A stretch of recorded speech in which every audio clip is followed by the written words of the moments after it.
Well, hey, be joyful.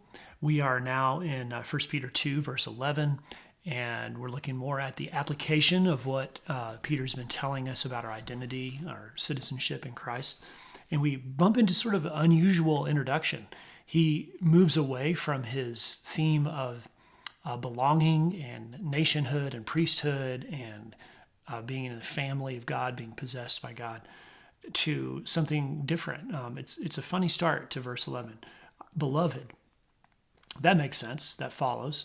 He says, I urge you as sojourners and exiles. So he goes back to where he started at the beginning of the book. And he says, though you're a part of the family of God, you're still sojourners and exiles in the world. And here's the application. Abstain from the passions of the flesh, which wage war against your soul. And I think that's why the application is the reason for calling us sojourners and exiles.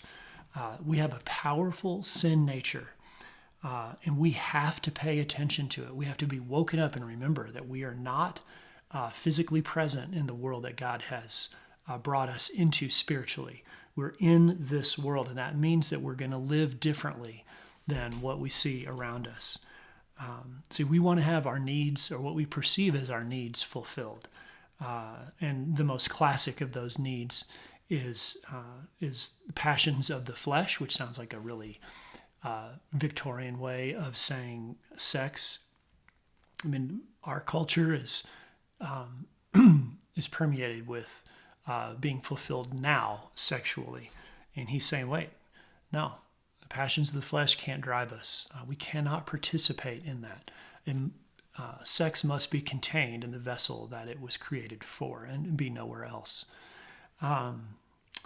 So I noticed too, and I think you probably did, that he says that this passion for the flesh wages war against our soul.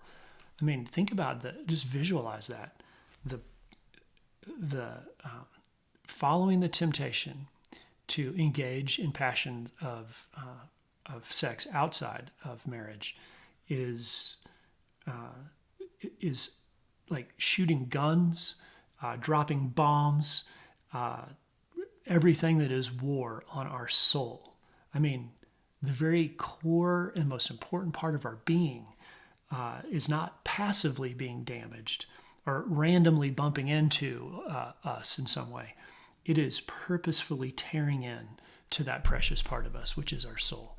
And that is unacceptable. So Peter says, walk away, starve that part of yourself. Have courage, because you can. You are a sojourner and exile in this world, but you're a part of a different kingdom. And that truth can help you survive the temptations that we face right here. All right, take care. See you.